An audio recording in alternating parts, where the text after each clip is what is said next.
It's time to talk sports. It's Hacksaw's Headlines, a panorama of the world of sports, stories, comments, and opinions. Now, here's iconic sports talk show host Lee Hacksaw Hamilton and co-host John Riley. Who wants to talk sports on a Thursday? We do. You do. From the DIXIELINE Lumber and Home Center studios in San Diego, as we head towards a great sports weekend, we welcome you to our Thursday podcast, Hacksaw's Headlines. Good afternoon, everyone. This is Lee Hacksaw Hamilton, along with my co-host, the legendary John Riley, broadcasting from left field, and we welcome you to our Thursday podcast. Our podcast, as always, brought to you by DIXIELINE Lumber and Home Centers, 9 locations to serve you in San Diego and the new one in Dana Point. You've got project, they've got materials, you want ideas, they can be your consultant. If you're thinking home renovations, think DIXIELINE Lumber. Go to DIXIELINE.com for details. John Riley breathing heavy. People behind the scenes don't know. We came in within 1 minute of not being able to hit the floor running with the podcast just because of problems with live stream and their people. It was amazing. We were able to get this on the air. Job well done, but I'm not going to give you a gold star till we get to the end of the podcast and hope we can keep it on the air. How you doing? I'm doing great. It was a Google infrastructure cloud thing that wouldn't allow us to stream, but now it's fixed. Now we're golden. Now we're ready to go. Fingers crossed. Yeah, exactly. Don't curse us. Okay. We go in a lot of different directions. Just a couple of business items before we get started. We do sports talk the way it should be done. We put a lot of topics on the table. You won't believe where we're going with today's podcast. And then when we're done with topics on the table, we open it up to you. You participate. It's called Fans Forum. It doesn't matter where you live. It doesn't matter what your interest is. We take, in essence, we take phone calls, we take comments, we take opinions. John, just explain how John Riley's Creation Fans Forum works. Yeah, so this is your turn to get involved in the world of sports, just like calling 690-1090 and talking to the man here, Lee Hacksaw Hamilton. If you have a question or comment in the world of sports, drop your take in the live chat on YouTube, X, or Facebook. We'll get you involved in Fans Forum at the conclusion of Hacksaw's Headlines. If you like sports, you have to sample my website. I write on it every day of the week, LeeHacksawHamilton.com. It's all written. Does not matter what your favorite sport is. It's all broken up by sport. If you're just into baseball, read the MLB page. If you're just in the NBA and the playoffs, that's fine. All things NFL, we do cover a lot of hockey. You name it, I write about it. It's there every day of the week. Also, when you go to the website, there's an orange box right on the homepage. I want you to fill it out. I want you to join Hacksaw's Insiders Group. This is another thing that John created. When you get into the Insiders Group, you get on the email list. You get 2 emails a day from us with a wide variety of different things that we're offering. Want you to join my Twitter All-Star team on social media, on X. Just type in my name, Lee Hacksaw Hamilton, or Hacksaw1090. Hit the follow button. Every time I put something up on social media, and I do a lot of that, notably in the evenings, you'll get the alerts there.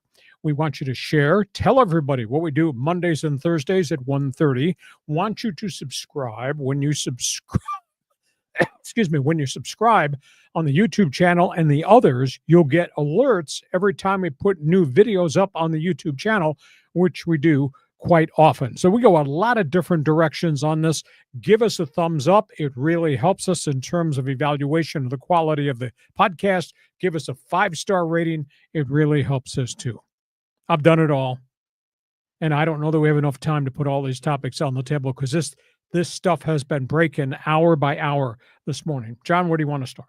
I've done it all. I'm Lee Hacksaw Hamilton. Damn right. Damn right. Okay, let's talk Dodgers. They're still in first place with all these injuries. Let's talk about the Dodgers' completion of the series with the Padres at Petco Park. And now the Dodgers go home. Dodger headlines. 10-game homestand starts tomorrow. San Francisco, then San Diego, and then others. How the Dodgers are still in first place, John, just absolutely blows my mind. You know, everybody likes to have a 5-man rotation. 2 of the days that they were here to play the Padres in San Diego, their 5-man rotation were actually bullpen days. And another start was made by a relief pitcher who was converted into a starter. Now, there's good news coming, they think, but the Dodgers are indeed in first place. Shohei OHTANI, 44-pitch outing last bullpen, clocked at 96. 3 innings of simulated pitching, gave up only 1 hit.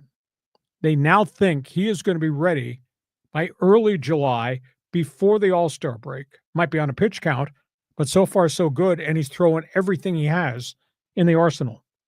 Tyler Glasnow went through a first extended bullpen in San Diego while the Dodgers were here, clocked at 95 miles an hour, but there's always a but when you're telling me good news.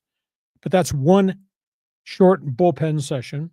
Have to see how the body reacts. And can you trust his mechanics that it's not going to cause more problems, shoulder or forearm or back?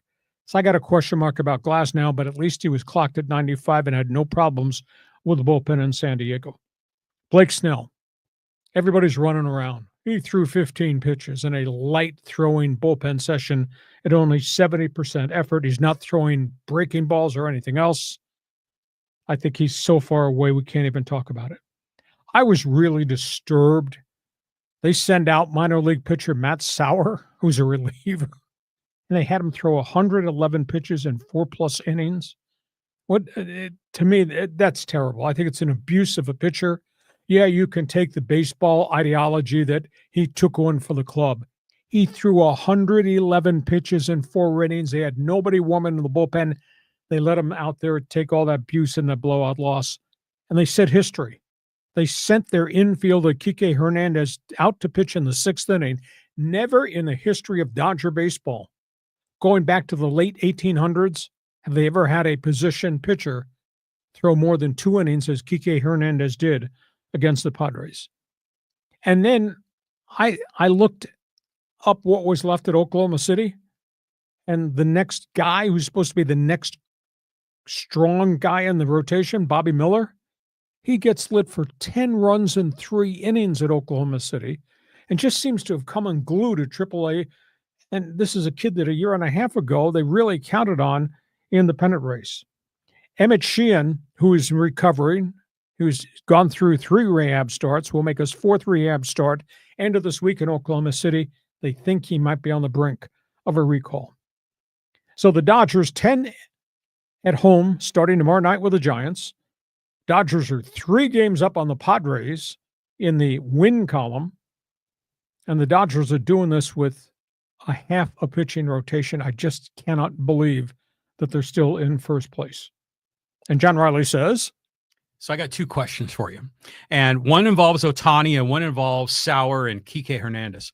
So with OHTANI, how will the Dodgers use him as a starter? Will it be part of a 5-man rotation, or is he going to pitch every 7th day? And then when does he hit? Is he going to hit when he pitches? I mean, what's the breakdown? He'll be a DH pitcher the days he pitches. He'll do both. And he'll pitch 1 day a week. That'll be 6 days off. He'll throw 1 day in the rotation. They'll adjust whatever they have to adjust with all the other starters. And I would assume he's probably going to be on a pitch count to start. I was told they thought post-All-Star game, which is after July 15th. Now they're saying their correct phrase was north of the All-Star game, which means somewhere between July 4th and maybe July 15th, OHTANI gets into the rotation on a pitch count. Does that answer your question? It does. I mean, it sounds kind of similar to what he did with the Angels. Yes. But it's just interesting to have him play both positions on the same day, so that's what makes him fun to watch. Yes. Right now, the whole SAUER thing, I agree with you. It was, they just let him hung him out to dry. And it's interesting how Dave Roberts, basically just conceded. I mean, he just waved the white flag, said, we're not going to win. He kept all of his bullpen pieces ready for game 3 in the series, which paid off for him. But the question I have, though, is with Kike Hernandez. He came in the 6th inning, and isn't there a rule that they can't come in until the 7th or the 8th? If you're behind by 8, you can bring him in anytime. Oh, okay. That's how he wound up going there. I was surprised because I thought to myself, okay, you're bringing Hernandez in. Who's going to pitch in the 7th or 8th inning? And they brought him back out. Now, granted, he doesn't throw hard, and he was throwing lollipops up there at 47 miles an hour. And the Padres were kind of desperately swinging and missing or scuffing the ball. But I've never seen anything like that. And I looked at it and I said, I can't believe they're leaving Sauer in to get destroyed like this, because that pitcher's health is important. And you ask him to throw 111 pitches in 4 1/3 innings. I was really disturbed by that. To me, it's just, you can say, well, they don't have enough pitching. Well, you're supposed to have enough pitching. Figure it out. Nobody's got enough pitching. I mean, the Dodgers, every team is struggling there. So that's where we are. OHTANI coming. They think before the All-Star game, SHEEHAN might be here maybe in a week and a half. And again, those guys will probably be on some sort of pitch count. Okay, we go from Dodger baseball. Next topic. Okay, the Padres. And they only won 1 out of 3 in this series. Did you read my column I posted today on my website? Yeah, like how good are they really? Yes, that's the question. How really good are the Padres? And also in the first sentence of my column, which you need to read, it's up on my website. The first sentence in my column is, should I apologize to Padre fans now or should I wait? So I asked the question, how good are they? By the way, Padres, off day today, back on the road tomorrow, go to Arizona. They play 13 of their next 19 on the road. Start with Arizona. They go to Dodger Stadium Monday, Tuesday, Wednesday, Thursday of next week. Now, if you want to accuse me of jumping off the bandwagon, or you wish to call and comment and say, told you so, hater. If the Padres can't figure this out, start to hit and get better pitching across the board, by next Thursday night, they could be out of the pennant race. No way. I'm just telling you what I'm believing right now. Their pitching is fine. It's just the hitting that's not doing anything. How good a team are they? The Padres are 16-22 against teams with winning records. Yeah, that makes sense. They're 22-6 against the bad people in baseball, and they played a lot of bad people. Since they started 14-3, John Riley, they're 24-25. So there's a big issue here. And by the way, against the upper echelon teams in baseball, Dodgers, Cubs, Tigers, Yankees, Seattle, Padres are 5-10. But they don't have a problem, right? According to you. Darvish did a 15-15 up and down on the bullpen, but did not throw curveballs. We're still a long ways away from Darvish returning. I can't stand this phrase, holding pattern. That's how Mike Schilt described where they are with Michael King. We are so far deep into this determination about the shoulder impingement, they don't know how to treat it. They don't know whether he needs an injection, whether he needs just total rest, whether he needs weight training. We're talking 6 weeks going forward, and he's already been out. They just don't know what the treatment program should be. Matt Waldron might be ready for a recall. He's been on rehab. He's had 6 rehab outings. Opposing teams are hitting .314 against him. 22 innings, 27 hits, 10 walks. That's 37 base runners in 22 innings in the minor leagues. Thank goodness they've had Kolek, Burgett, and the quality innings from Vasquez, because otherwise this would be an unmitigated disaster. But can you really believe that they can be in a pennant race with that much of your rotation taken up by those many guys? So I just asked the question, how really good are they? I just quoted you all their statistics, and you just alluded to the fact not hitting with runners in scoring position. Mm-hmm. Shortstop is not hitting despite the big contract. Committee by left field doesn't work. The catchers behind home plate, great job with gloves, are not hitting whatsoever. And I'm just really concerned about lack of depth in starting pitching and the trust of 3 of those guys in your rotation in what's going to be the long, hot summer days of a pennant race are Kolek, Vasquez, and Burgett. So I'm asking, how good are they? You tell me. Well, they're a wild card team. I mean, let's be clear. They're not going to win the division. But you said, they may be at the end in the next 7 days, they could be out of the pennant race. And that's a bunch of baloney. But wait a minute. If this thing doesn't work in Arizona and they go to Dodger Stadium, you know how well the Dodgers play at home? Well, if they lose all 4 to the Dodgers, hell, they could be 7 games behind by next Thursday night. when the game is over. Okay, they're not going to get swept on the road by the Dodgers and the Diamondbacks. They're going to win some of those games. I mean, even in this series in San Diego, Padres won game big, and they lost one game, the final game that they should have won. And the first game could have gone either way. So I expect that it's going to be competitive when they play in Arizona and in LA. They're not going to go 0-7 on that road trip. And so, when the Padres have problems, we agree. Left field, shortstop, catcher, Fernando is a question mark. Wafer thin starting pitching. Well, yeah, but like the Dodgers have a wafer thin starting pitching. But the Dodgers are in freaking first place. Oh, yeah, and the Padres are only, 1 or 2 games out. So, it's just part of the mix, man, and we're in June, and we don't need to set off the alarm, jump off the bandwagon. It's okay. Just get the guys hitting, and then when these pitchers, Darvish, King, and Waldren come back, then they got a couple of more bullets in the gun. When, maybe, but. So I asked the question. The same thing, GLASNOW, SNELL, OHTANI, if, when, but, how, maybe. So I asked the question, should I apologize to Padre fans? That was my headline in my column today that you got to read on the website. Should I apologize to Padre fans? Nah. Why would I apologize for telling the truth? Why would I apologize for quoting all the statistics I just quoted? Your calls, your comments, your fans forum statements are going to be right there if you jump into the chat box right now. We're not done with baseball. Third topic on the table. Yeah, this is interesting. Breaking news. This is like an old story that we're getting new information. Okay, we have talked extensively about the tragedy with Tyler Skaggs, the Angels. Court records and documents were released. The New York Times reporting more information, put it up there on the drug addiction death of Tyler Skaggs, who died in 2021.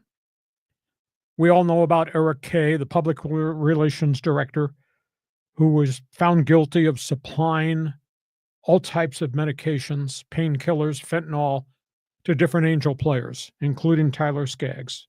Now we find out that in the documents that had been previously sealed, that they found 42 different pills in Eric Kay's home back in 2013, and his wife was of the opinion that not only was he an abuser, he had become a distributor. We also find out now through the documents that when Skaggs, was a pitcher with the Arizona Diamondbacks, a young pitcher on the rise up, he got pills from veteran left-handed pitcher Wade Miley. Miley was never cited. Miley was never dragged into this case, but testimony came behind closed doors. That's where this whole thing started. His personal player agent did an intervention with him in 2013, and he got Skaggs to admit that he became addicted. In 2015, Skaggs admitted to his family that he was addicted to painkillers. And then at the height of the whole relationship with the PR director, Eric Kay, in 2017, they got text messages of him asking fellow Angel pitchers, Matt Harvey, Mike Morin, if he could buy pills from them because Kay had, quote, run out.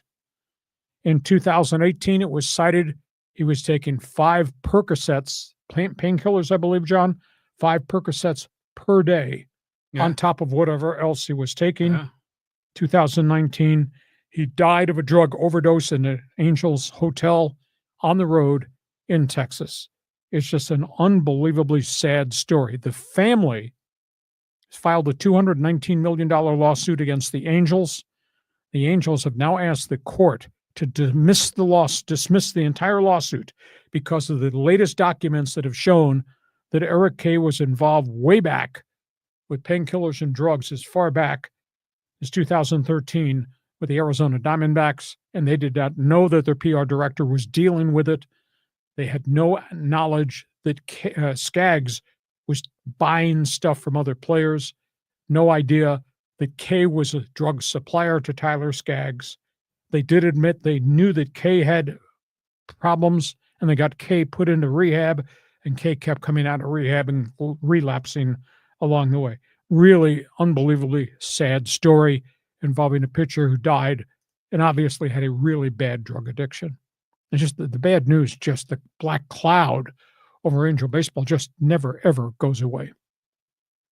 It's a sad story in so many levels. I mean, I remember when I had a problem once and I needed to take, what was the name of it was one of those opioid medicines for pain killing.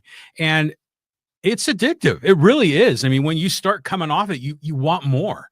So I get it. And I think Brett Favre went through this whole thing with painkillers, but I don't understand why aren't they drug test? They drug test for all like performance enhancing drugs. Why aren't they drug testing for other things like this? It's a good question as to why they don't drug test for opioids. I mean, they obviously do for steroids. They do for HGH, PED medications. That would have to be something that would be negotiated through the Baseball Players Association. But then again, if you're drug testing, how do you determine you're a right-handed pitcher on my staff and you got elbow problems and we give you medications for the inflation? And some of that might be some of these, but that's a prescription. You only take 2 or 3 of these pills. It's not a wholesale addiction. So how do you determine if John Riley tests positive for an anti-inflammatory that comes from one of these because he's being treated for this versus John Riley being addicted to it like Tyler Skaggs was? I think you can have 2 standards. I think you can have as far as league-wide standards with, performance-enhancing drugs and strict suspensions and everything else. But in this category, it's almost like it's private business amongst the team and the player, and they want to counsel the player. They want to get them the health care that they need, get addiction help. And if it turns out that it's a drug that was prescribed for some kind of an injury, well, then the internal team understands that and they can navigate it right. I think it's the first time I've ever heard that angle, the valid question. And maybe it's got something to do with the amount of anti-inflammatories or stimulants or painkillers that might be in your system. Yeah. So that's an interesting question. I have to pose that to a baseball executive and see what kind of response I get. So Padre fans, invite you to jump on board. Dodger fans, you're in first place. You have an opinion.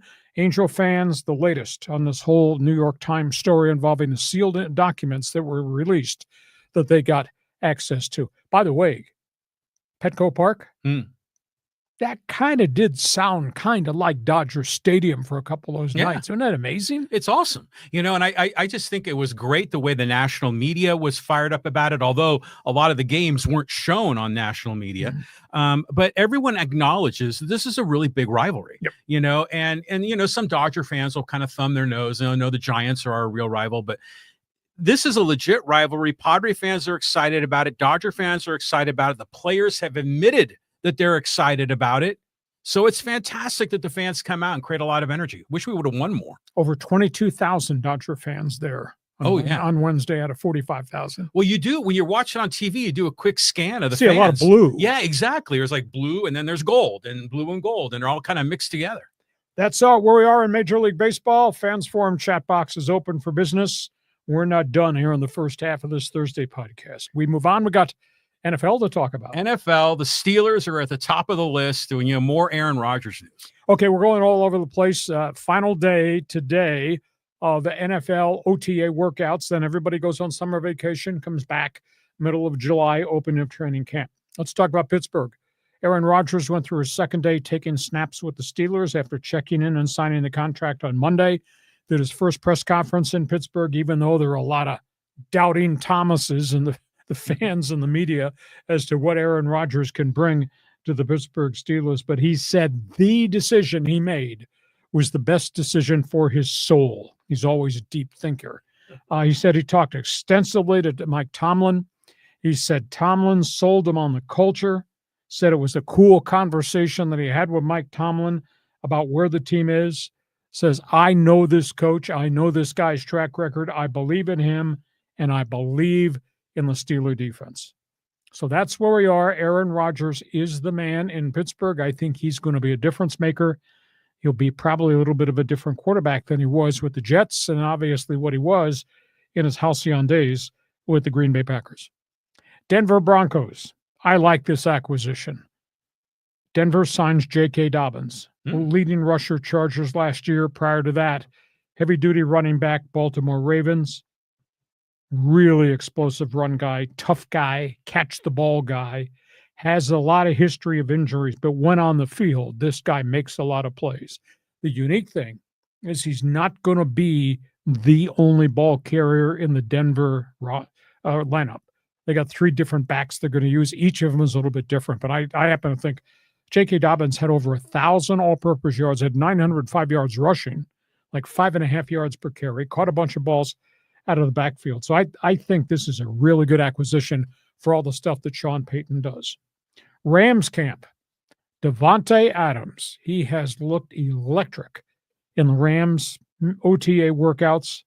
He did his first extended interview this week at Rams camp. He said, I have found stability. I have found certainty. There are no dark clouds in this locker room, in this organization. He says, there is a vibe that I've developed with Matthew Stafford, and there is something special about that coach. Every time he talks, talking about Sean McVay, everybody listens. So the Rams are excited. Davante Adams has come to camp, and it's interesting. He's making this reference of no dark clouds, making reference to the junk that was the New York Jets and the mess that was the Raiders prior to that. Yeah. So that's interesting to see where that story comes from. San Francisco, Kyle Shanahan under a lot of heat. 49ers, general manager John Lynch under a lot of heat. Kyle Shanahan, coming off a 6-11 season, says that's not who we were last year. He says there are no longer any contract problems. There are no longer any distractions. There are no longer any injuries. We will not be 6-11 next season. Now, their roster has gone through some real changes there because of salary cap issues. They've moved some players off the roster. Cleveland Browns. Shedeur Sanders says, yes, I might be 4th on the depth chart. I might be getting the least number of snaps of any of the quarterbacks. I'm not viewing that as a negative. I'm not viewing that as a problem. I'm going to take every opportunity with every snap, and I'm going to learn from it, and I'm just going to continue to play. And Shedeur Sanders also made the public comment, you guys don't know me. I'm spending 10 hours a day in the facility. And the final one is the Cincinnati Bengals. And I'll make a comment here at the end of this item on the Bengals that you might agree with. Maybe you won't. I don't care. This Bengal team's got a real problem. Joe Burrow has now gone public. The star quarterback sounds off again, says this locker room supports that guy. Trey Hendrickson, the Pro Bowl defensive end pass rusher, has had 35 sacks last 2 years, and the Bengals have refused to give him a contract extension. Hendrickson says, I'm holding out. I'm not going to play for you guys unless you take care of me like other star players get taken care of around the league. Joe Burrow stands up and says this locker room supports that guy. Now, this is Joe Burrow, who also stood up and said the same thing when Jamar Chase was trying to get his contract extended, and they finally got the deal done. So now he's supporting Trey Hendrickson. In essence, he's telling Mike Brown, the owner, you need to pay this guy because this is one of your best players. And if that's not enough, their number 1 draft pick, Shamar Stewart out of Texas A&M, walked out of camp today. He has been at practice, has not practiced, has gone through all the meetings, but he's unsigned and has refused to sign a contract that has different language for number 1 draft picks that other teams have signed. They want to change the money bonus guarantee in his contract and make it year to year, not totally guaranteed. Nobody in the NFL is doing that with number 1 pick. Cincinnati's trying to do it. And they've had this ongoing dialogue. And he said, I am not practicing. And then yesterday, as he stood on the sidelines, they refused to serve him water with the other players as the players are coming off the field. How ticky-tack can you get? So he is now upped, and he walked out before the meeting started at 7 o'clock today and says he's not coming. And then he took a shot at the vice president of the Bengals, Katie Blackburn, who's made all these negative comments about players and contracts. Says, why is it you're always out there trying to win an argument with your players? You don't seem interested in winning games. And he packed his car and he left. The Bengals just are beyond reality as to how they operate in the modern day NFL. And I'll tell you what, Paul Brown, the legendary founder of the team, the Hall of Fame coach and general manager, I swear to you, if he could get up out of the grave, Paul Brown would fire his son, Mike Brown, as president of the team because of the way Mike Brown operates this nickel and dime stuff. It just absolutely blows my mind. And the media, the columnists in Cincinnati are just going crazy against Mike Brown and the Bengals right now. He's got a problem because if they don't solve this issue with Trey Hendrickson, Joe Burrow's going to wake up one morning and say, I'm out of here. You trade me. I don't want to play for you anymore. This to me is a real bad set of circumstances, bad optic for the entire Bengal organization. It's got to be more than just putting as much money in your pocket as you can. Historically, they've always run a cheap operation. They've had the least number of scouts. They've had lousy practice facilities. And then they get Joe Burrow and they get competitive and gets him into the playoffs. And he takes a terrible beating because the rest of the roster's not good. I think it's a terrible way to do NFL business. And if Paul Brown could walk down that hallway right now, he'd fire Mike Brown. John, I'm sorry. I have a few opinions about these topics on the table. Go ahead and expand out from Aaron Rodgers all the way down to the Cincinnati Bengals. Well, I want to comment definitely on both of those stories, but let's talk about Aaron Rodgers first. I saw a comment today on X that apparently an executive for the New York Jets was calling out Aaron Rodgers saying, you're going to be irrelevant by Thanksgiving. Did you see that? No. I mean, that's a bold statement because he said they're not even the first or second best team in that division. The Pittsburghs are third best team in the AFC North. And this guy was convinced that Aaron Rodgers has nothing left in the tank. It's going to be some other problem, more drama in Pittsburgh. Might well be, but maybe not. Maybe he'll be surrounded better in Pittsburgh with the quality of players they put there compared to what the Jets did not put around Aaron Rodgers. That's kind of odd that a executive, a player personnel guy from a club would criticize another player on another team. People in Hempstead, Long Island ought to just take freaking care of their bad franchise and not worry about Aaron Rodgers. Well, I think that's the dark cloud that Davante Adams was referring to with the Jets. Yeah. Okay. The other comment is on the Bengals story. The line from the first round draft pick. Now, good for him for standing up, for getting what he deserves. You know, the league standard for the first round picks, and he walks out. And I love that. And he said, you guys are more concerned about winning the argument in public, which just goes to show you that's a poorly run organization, not just in the world of sports, but everywhere, because this is a mentality of management where they want to win and they want the other guy to lose, win, lose, where really you should be building win-win relationships. So you're happy and the player's happy and the coaches are happy and you create that vibe. It's just so petty the way they go after this, and they didn't even give him water. Yeah. Isn't that absurd? It's ridiculous. So that's where we are. All things National Football League. You're a pro football fan. Feel free, jump on board. We want to hear what you've got to say about these hot topics, or if we hit your hot button on something we talked prior, feel free to join us. We're not done. We're going to go from pro football, a couple of college football notes here. Yeah, Pac-12 news and some news on Coach Prime. Let's talk about the Pac-12. The athletic directors of the new teams that came from the Mountain West Conference took a Zoom call with the commissioner of the Pac-12 this past Monday. They reviewed where the league is as it relates to negotiations with a new TV contract. It's evidently going to be a 4-network package for the new Pac-12 in 2026 when it kicks into gear. They have indicated that each of the current schools, the San Diego States, the Boise's, the guys that are joining the Pac-12, signed their grant of agreement, which gives the conference permission to sign now the TV deal. We're led to believe it's going to be with 4 different networks, all different day parts, etc. They are also given the conference commissioner permission to extend an offer to one more school, which would make them an 8-member football playing school. Nobody knows at this point whether it's Texas State or Rice. It does not appear it's UNLV because UNLV had a deadline a week ago. They had to sign paperwork if they were going to exit the league. Their fee would have been $18 million to leave. They didn't ever sign the paperwork, which meant they're staying. If they try to leave now, it's $36 million exit fee.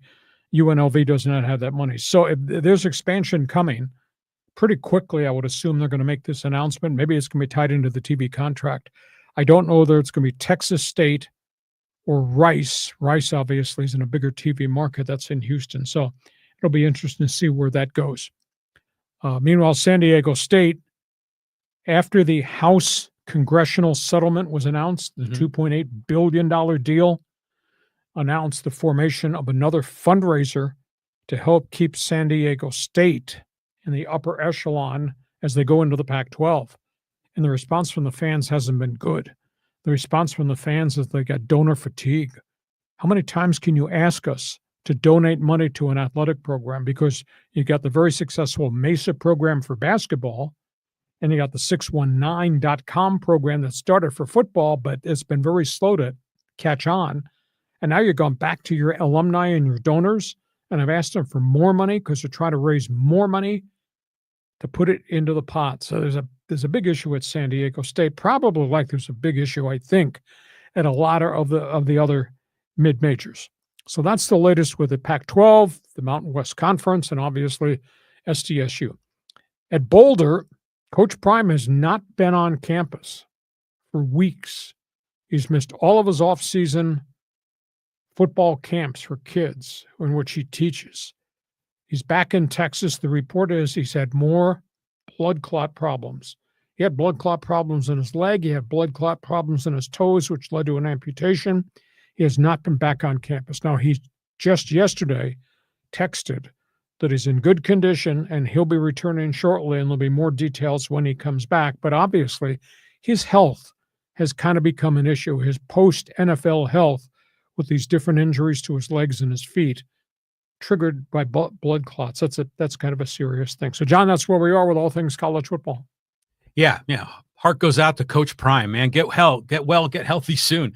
Hey, comments though I have on the Pac-12 thing and then on the Aztecs. So for the Pac-12, first of all, is not a power conference, right? No. And it used to be the group of 5. So now is it the group of 6 and the Pac-12 is part of that, or? They believe they're supposed to be part of the group of 5, but really it's a group of 4. Well, you have the Power 4, yeah, and then there's the group of 4 or the group of 5, the second tier. No, the new Pac-12 in 2026 thinks it's going to be equal to Oklahoma or Alabama or Ohio State. Those conference? No, I don't see that possible at all. Well, because they've already rigged the playoff system to favor the 4 conferences, right? Well, so supposedly. So, yeah. Let's go back to the Aztecs for a minute, and I saw a headline from Ziegler. Mark Ziegler, the reporter for the UT, and he had said that, are we getting, like you say, donor fatigue, but it was also confusing over, all these different foundations, and they're all raising money. So it just seems to me that you would be able to find a way to have certain channels that apply to certain groups. Like you'd have an alumni, foundation, and you could target that for whatever sport you want. You could probably have just a general donor campaign in San Diego County. And then there would be the third category would be the corporate, donors. So if they can market this clearly, they can, I think, get over the confusion, because I think people, they really only need to be getting hit up by one group. Otherwise it just becomes like a feeding frenzy. I don't know how many times you can tap the same people. No, you can't, because San Diego State's support is like this. But that's just shocking, because there are tens of thousands, if not hundreds of thousands, of alumni in this county. Say 150,000. There you go. That makes sense to me. But everybody's running around saying Aztec for life. Well, where the hell are you?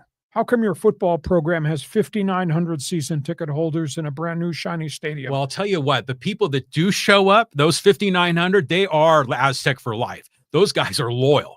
And they go to basketball and football, and but it's such a small group, right? Because in any other community, like in Norman, Oklahoma, you've got a lot of people there that aren't necessarily alumni, but just the general area that go out and support Sooner football. No. We need that in San Diego. Long time coming. I don't see it right now. No, I don't see it either. And I'm sorry. I've got a whole pile of friends, Aztec alums. Some still like football. A lot of them are all into the whole basketball thing because everybody likes to be with a front runner. I don't see Aztec for life. I don't see it in the hallways. I don't hear it. I don't feel it in the community. Well, for the longest time, Aztec football had its glory moments.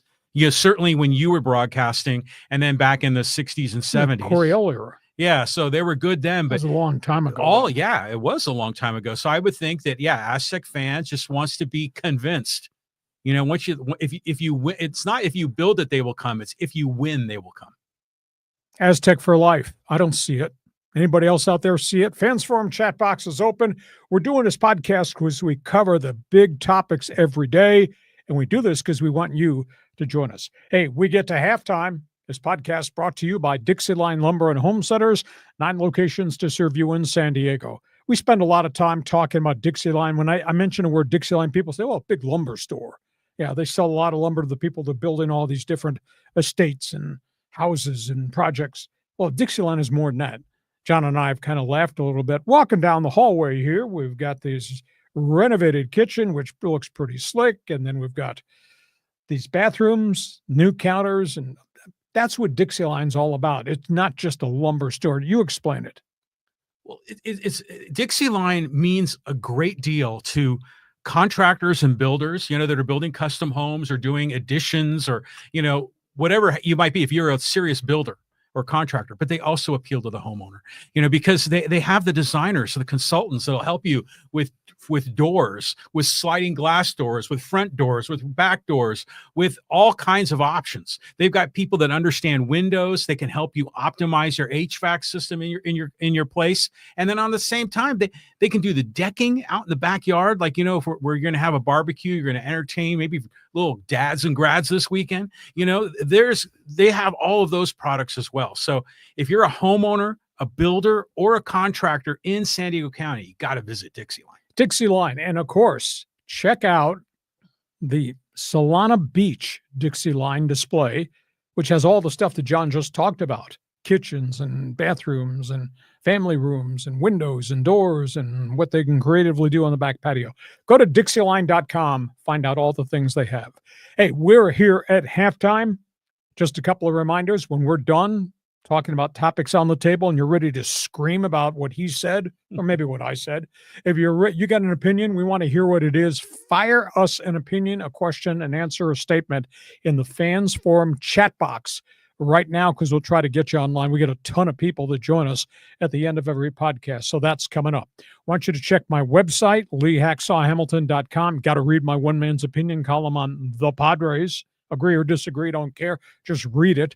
Check the website, and then join Hacksaw's Insiders Group. You can do that. Fill out the orange box on the homepage of the website. You'll get on the email list. We send out 2 emails a day. I want you to subscribe to the YouTube channel because we put a lot of unique additional stuff up on the YouTube channel in addition to this award-winning podcast, and you'll get the alerts every time we do that. You're on social media. I want you to follow me, so every time I put something up on X, become part of the Twitter All-Star team. Just type in my name, Lee Hacksaw Hamilton, or just at Hacksaw1090. Hit the follow button. You'll join me on social media. I cover it all. You cover it all, man. Every time. It's an awful lot of topics on the table here. We just might be here till breakfast on Saturday. Okay, we move to the second half of this Thursday podcast, and we are talking hoops. Hoops. The NBA Finals are cooking right now, and Indiana got Game 3. Unbelievable. Indiana's got a new term. I just heard it last night for the first time.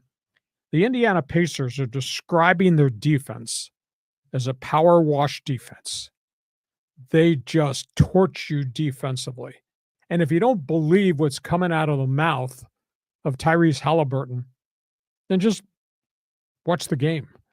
Look at what they did to Oklahoma City. I mean, it was absolutely stunning.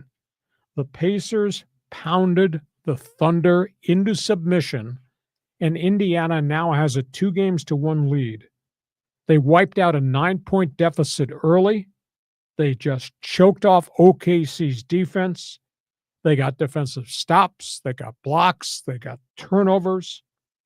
Ben Mathurin scored 27 off the bench, all-time record for a guy off the bench in the NBA Finals. Halliburton had 22. They forced Oak City into 22 turnovers, which was amazing. Shai Gilgeous-Alexander disappeared in the last 10 minutes of the game. They wouldn't let him get the ball. suffocated him. He wound up with 22 points. And in fact, Oklahoma City went 1 for 10 from the floor in the final 3 minutes, and that did not include about 5 additional turnovers along the way. So Indy leads this thing 2-1 going into Friday's game back in Indianapolis. And Indiana, they had 40 points in the second quarter against OKC. And then in the fourth quarter, they outscored them 32-18. This is really, really surprising with a power wash defense. That's what Halliburton called what they did to SGA and OKC last night. Thoughts? It is a good line. And Halliburton seems to be a pretty good guy to get quotes on. I mean, he's a great interview. What's that guy's name? Miles Turner, man. That dude's defense in the fourth quarter last night, he was like snuffing Chet Holmgren, the whole thing. And it just makes me think of the commentary you did in one of the video shorts. You know, this is a new guard in the NBA, right? New type of player. Yeah, new type of player. And so, you know, we don't have players that are like Shaquille O'Neal and Charles Barkley anymore. You know, I mean, look at Chet Holmgren. I mean, look at Victor Wembanyama, but even Miles Turner or Obi Toppin. I mean, these guys are athletic, you know, specimens that can just do everything. And they're not like, you know, what's the other guy's name? Remember Benoit Benjamin? Sure. You know, talking about some of these other big fat tubs of goo. Stiffs. Yeah. So it's been amazing. But last I checked, that only counts as one win. But they're up 2-1. I mean, Indiana's got to be feeling good right now. OKC wins Friday night. The sucker goes back home. And Oklahoma City has 2 of the final 3. You can't rest on your laurels yet, but who would have thunk that the Indiana would be up 2-1 after 3? I mean, good for them. Well, Indiana won the first game. Second game, OKC changed their offense, went to spread packages. Indiana could not cope. Third one, OKC came out with a power wash defense, and they defended. Yeah, they did. Alexander out beyond the three-point line. They never really let him get into the flow of the game. And plus, they turned it over, and they got rebounds. I was really impressed. Well, when they have big athletic guys like that, they can play that kind of a defense. It's just like what we've seen here at San Diego State. Chess match. So we'll see what Oklahoma City does. I bet they do something different on Friday, game 4 of that playoff series. If that's not enough, we go from hoops. Let's talk puck. Hockey hotline. Ill will hockey. What do you think there? Boy, oh boy, this Edmonton, Florida series. Nice headline. This has been real ill will. You know what it's like, at least watching this last game? I mean, the Florida Panthers lead the Oilers 2-1. It's like a UFC cage match. It's like a fight. Yeah. It's just been really ugly. Cheap shots, late hits, a lot of intimidation. Everybody yapping with everybody after the whistle. The Oilers took 25 penalties the other night. I can't believe that. They totally came unglued, they were on penalty kill all night. So Connor McDavid and Draisaitl can't do what they do because they're out there helping kill off all these damn penalties. They just lost their composure. They tried to retaliate. The refs, I think the refs kind of lost control of this game. Oilers have to prove they can handle the physicality without mentally melting down. And by the way, can they handle Brad Marchenko? My God, he's scoring goals every game. He's just uncontrollable on the ice. Florida is just really playing well. Stuart Skinner is going to start in goal again, despite the fact he just got pulled. They got to keep people out of his crease. He has really struggled with the traffic. He's not been able to sight the puck. He's given up rebounds in front. He has no room to maneuver and operate. So I think you're going to see Edmonton do some different things defensively in front of the goaltender here. Is this sucker, though, about to be over? Is Edmonton about to go home again? I find that one really hard to believe, but Florida is playing what I call it heavy hockey. Yeah. Big boy hockey. And as you said, nice headline, ill will hockey. Yeah. My God, it's been a cage match. We'll see if the referees allow this to continue or what Edmonton does to try to change the scope of it. John, go ahead. Well, a lot of these games have been competitive, going into OT or double OT. Last night's game, or 2 nights ago, was lopsided, right? And so to me, this is exciting. I mean, because I'm a hockey novice. So if I got a thrilling kind of a final here, it's an epic matchup. There's fights, people are chirping, the whole thing.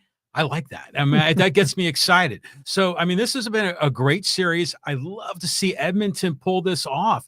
I mean, their fans would just seem so deserving. Yeah. And Panthers won last year. Florida's the real deal. You talk about roster building. Holy cow. They got so many guys in so many different lines, all play the same style of hockey. But Edmonton's going to have to man up. Edmonton's going to have to do something different, show they can handle it without responding. I mean, I broadcast hockey for a long time. I never did a game in which my team took 25 penalties in one game. You talk about unraveling, just melting down.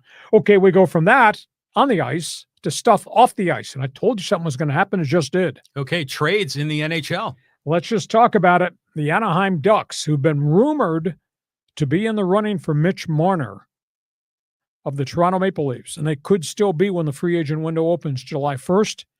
The Anaheim Ducks have just made a trade with the New York Rangers. And what's the one thing that they've been missing in Anaheim?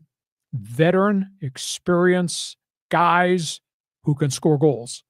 And they just traded for one of the captains of the New York Rangers, left winger Chris Kreider. 326 career goals. They got Kreider and a fourth-round pick for the rights to a young center iceman draft pick who's not made it in the NHL yet. Kerry Terrence played in the Ontario Hockey League, and a third-round pick. So they're getting a 13-year veteran. They're taking on $13 million over the next 2 years for his contract. But he is big. He's a former 50-goal scorer. He's a leader, bit of a grinder, obviously can score. And those are all dimensions that a very young Ducks hockey team does not have. You know, last year they made a trade. They got Jacob Trouba, big veteran defenseman from the Rangers. And now they go get Kreider. It's a 2-year rental. Now, I'll be intrigued to see what they do with goaltender John Gibson, because there are still people in the league that need goaltending help. And maybe the Ducks will wind up freeing John Gibson, and maybe he'll go to a Stanley Cup contending team and maybe may have a chance. He resurrected his career. He's had all these injuries. He had a pretty good statistical season. We'll just see if that happens. In terms of Marner, Las Vegas Golden Knights, who've got cap space, are evidently now talking that they're spreading the word. We might make a trade or two, create more cap space so we can go get Mitch Marner. Supposedly there's at least 5 teams now, including the Carolina Panthers, who've got the kind of cap space like Vegas wants to get and what the Ducks do have to go get the Maple Leaf goal-scoring star. The question is Marner going to take a payday and come to Anaheim where they haven't won in 9 years, or go to Carolina? Or is he going to go somewhere else to a big market? That's an interesting story. Just bears watching. But I like the Kreider trade, and I have directed heat at Pat Verbeek about just continuing to bring up all these kids and play all these kids, and you keep losing. Well, they look like right now they're on the brink of winning. And the magnet to get guys to come to Anaheim is the new coach, Joe Quenneville. And a lot of people respect him despite what happened to his career. But what he did with the St. Louis Blues as head coach, what he did with the Blackhawks, Joe Quenneville has got great credentials. So I think Quenneville becomes a magnet. I think that's why Kreider waived the no-trade clause in his contract this morning to accept the deal to go to the Ducks. So I think this is thumbs up for the Ducks in terms of getting right guy, right veteran, still can play, goal scorer, and adding him as the flag carrier with all these young kids behind him. That's cool. I mean, this is what we've been talking about for like over a year, is to get some really good veterans on that team.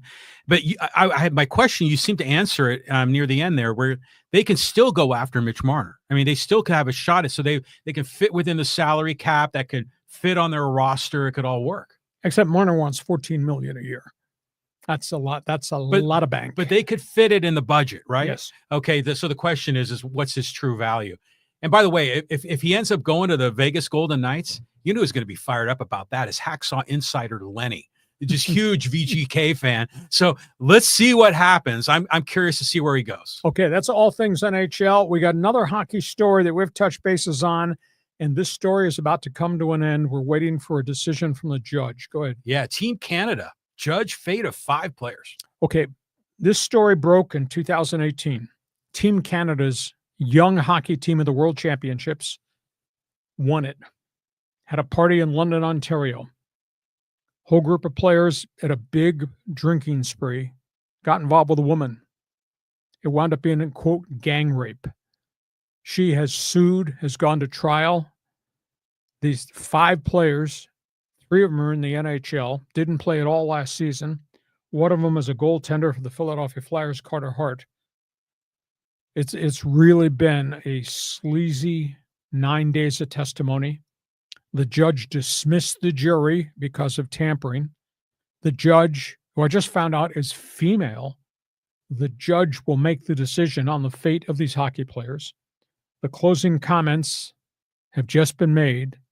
The judge could turn over a decision by the weekend or by the first of next week. The closing testimony swirled about this 20-year-old woman who was drunk, was with one player, went to his hotel room after this Team Canada party, and had relations with him. And next thing we found out was the player texted a whole bunch of his teammates in that hotel and said, "Do you want to come down and have a group get-together?" with the girl. The girl was obviously highly, highly intoxicated. All types of conflicting testimony, that the woman was dead drunk, that the woman was asking players to have relations with her, or that players are taking advantage of her. And then she said on video, "I won't call this a gang rape. This is consensual sex," but she was drunk on her feet. Later, she tried to get out of the room as she sobered up. This thing went on for like 3+ hours, and the players wouldn't let her go. The players, led by Carter Hart, Philadelphia Flyers goaltender, he was the only one who testified. The other players did not. The only one that testified said she invited players to have relations with her. She might have been drunk, but she did. So that's where we are. It's a very convoluted, I read a lot of the testimony. It was really sleazy. These guys could be facing 10 to 30 years in prison if they're found guilty of a gang rape. The closing statements by the lawyers, it was consensual. The defense said the players orchestrated this. That when that player, Mike McLeod, texted all of his teammates, "Come on down," group party, the players orchestrated and it became a gang rape. So I did not go to law school the day they taught it. I know you did. So go ahead and give me a response. This is how do you prove rape? I mean, that's the burning question. But when you have 5 players, there were 9 players in the room and 5 players took part in what happened. How do you prove that? What are my thoughts on a gang rape? I mean, this is crazy, the whole thing. I mean, first of all, let me just say, as a longtime Hacksaw fan, I get a little unsettled when you have to report on these kind of things. It feels weird coming from you. I concur, but you do have to cover the story. It is a massively big story. Oh, I get you. I guess I'm smiling a little bit because you are so serious sometimes, and I think it's cool. But in this case, obviously a tragic event. I mean, you would think that by this time, with all of we've seen so many famous people go down the drain on doing stuff like this, that people would finally wise up or get some good advice from their family. And we still seem to be falling into this same pit all the time. But you got 9 hockey players that are all drunk, and you got one woman who was drunk, and look what that became. I don't know where you draw the line between she decided to have consensual sex with the defenseman Mike McLeod, but then he's doing this, texting every one of his teammates and saying, inviting them to come to the room, a group get together. Oh, it's just, John, I read it. I almost threw up. I mean, because the reports that I got from TSN Canada were so descriptive about what was transpiring. And just, I mean, this is a lot worse than the San Diego State Matt Ariza situation. Well beyond. Well, this is much more descriptive too. Yeah. Canadian Press has put out a lot of the details, which anyhow. So we'll see what the judge does. Awful lot of conflicting facts there and conflicting statements. And it's a woman judge. I did not realize that till this morning. No, sure. She's got a decision to make. Yeah, here we go. Okay, we go from all things hockey. You want to get involved, feel free. I call it the London 5 trial because it's being held in London, Ontario. We go from that to what's happening in Pittsburgh on the golf tour today. Yeah, the U.S. Open's getting started. It's always on Father's Day weekend. Oh, this is such a great tournament. I've been to Oakmont. What a beautiful, historic course. They built this thing in 1903. It is a cathedral of golf. It's also a terrifying test of your golf's ability. Oakmont equals stress. That's the best way to describe what the U.S. Open is all about beginning today.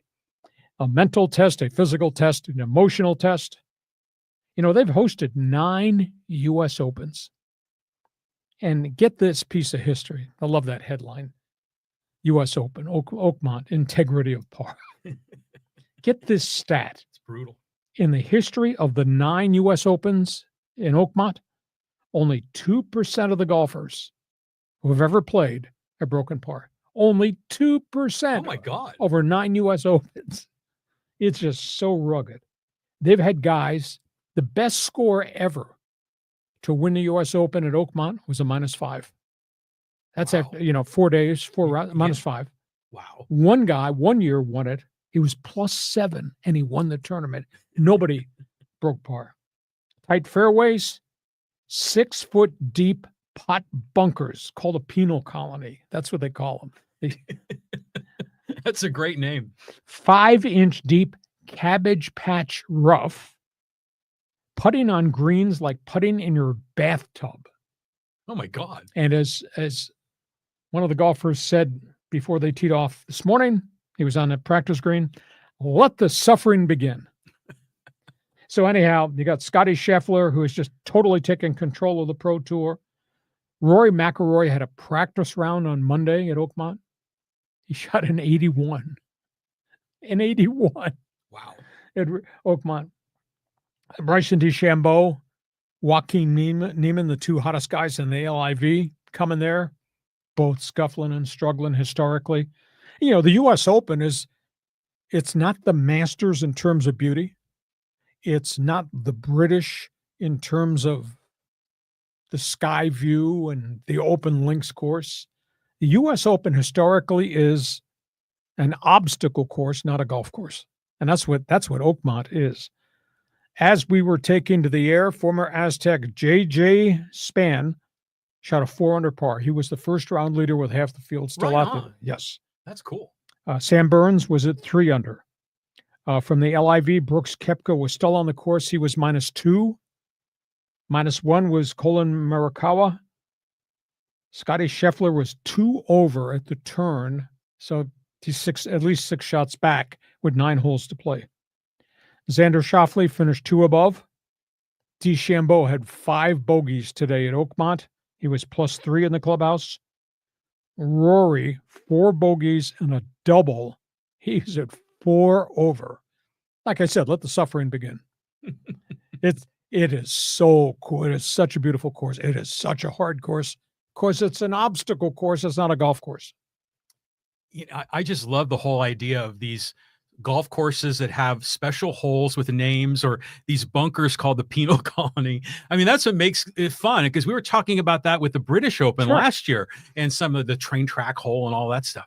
Now, when you said that this is going to be at Oakmont, and you said Oakmont was near Pittsburgh, is that right? So it just got me thinking of where a lot of times they'll have these golf tournaments and they're at some resort or some club, but I never really know exactly what state it is. So in my brain, I'm thinking, I know about the West Coast tour spots for the PGA. I obviously know about Augusta. I know there's golf in the Carolinas. Sure. But is Pittsburgh or Pennsylvania, do they host a lot of big tournaments there? This is the 9th U.S. Open. Again, the course was built in 1903. PGA Tour Grand Slam events is about heritage. It's about the mystique. That's why they rotate. It's part of a rotation. They go in there every 5 years, 8 years, whatever it is. So, kind of like Torrey Pines is. Exactly, but not to the same level. Yeah, I got you. Torrey Pines is a stop on the PGA Tour. We love it because of the beauty of it, and it's on the ocean, etc. But it's not Augusta, and it's not Ponte Vedra. But it's in the rotation, I guess. It's in the rotation. Yeah, for the USO. For the Grand Slams. Yeah, all good. Let the suffering begin. Okay. Did they make the course harder, like just for the U.S. Open? So it's hard just for a regular Joe to go out there. But then they make the greens or the tee boxes further back. Tee boxes, and they change the pin placements, and obviously the rough. I've never seen. They say the Cabbage Patch rough is 5 inches high. I saw some video on TV last night of a bunch of landscaping guys with lawnmowers that were going around, and they were kind of in line. It was like making up for a good TikTok video. Yeah. But they were cutting the rough. Yeah, because the players were complaining that it was way the hell too rough. Yeah, players gripe about the U.S. Open every June. Okay, all things golf. You watching it? Give us a buzz. Fans Forum chat box is open. Last topic on the table. Oh, speaking of having tough times here, let's talk soccer. Yeah, soccer. I mean, the U.S. lost to Turkey. Really? And it gets worse and worse and worse. They're losing streak. They also lost to Switzerland. Oh, that's right. It was Turkey, then Switzerland. Their losing streak is now 4 matches in a row. And the amount of criticism being directed at Mauricio Pochettino is ungodly. They lost to Switzerland, gave up 4 goals in 23 minutes in the first half. The fans in Nashville, beautiful looking stadium, soccer stadium, they booed. They booed all night. It was just really bad. The defense in front of the goalkeeper, Matt Turner, just caved in. But at the end of the day, Pochettino, who took 13 veteran players who have had injury problems and took them off the roster and said, you're not going to play in the friendlies. You're not going to play in a Gold Cup that starts next week on the 15th. You're going to sit and you're going to rehab and you're going to healthy, so we'll have you for the World Cup. Anyhow, he's playing all these young guys, and these young guys, they got overwhelmed. And the defense, the fullbacks in front of Matt Turner were running around, guys running open, just blowing coverages. It was just really bad. Pochettino made 9 lineup changes going into the game with Switzerland. He took a lot of the young guys that were reserves against Turkey, where they lost, put them on the pitch against Switzerland. Then at halftime, took 5 of them out, put 5 more young guys on. He said he had to give the young players a taste of what this level of competition is all about. The criticism has been unrelenting towards the U.S. soccer coach. You know, Landon Donovan did a rip job on Christian Pulisic, the captain of Team USA, who, of course, plays for AC Milan in Italy right now and has been a star with the U.S. World Cup program. And, you know, he said, you need to represent your country. You need to wear the jersey. You need to play. And Alexi Lalas obviously have been really critical that this has become a disgrace to the legacy of soccer, and we're just a year out this week from the World Cup, and this is what our program is. So Lalas has been critical. Clint Dempsey, another star on legendary U.S. teams of years gone by, said, I always wanted to play. What the hell's wrong with you guys? Referencing Pulisic and these guys who are not playing. Pulisic finally sounded off today, early this morning. Pulisic said, I have played 121 games for the U.S. and for AC Milan, tournaments, championships, all these different cup events that we're in. I played 121 games. I had to take time off. He had 2 major injuries. Ty Adams, the senior member of Team USA who's been hurt, said, we just turned out all the noise. We're not listening to what any of these great legends of U.S. soccer have said. We're learning to play together, and we're pretty young, and we're going to get better.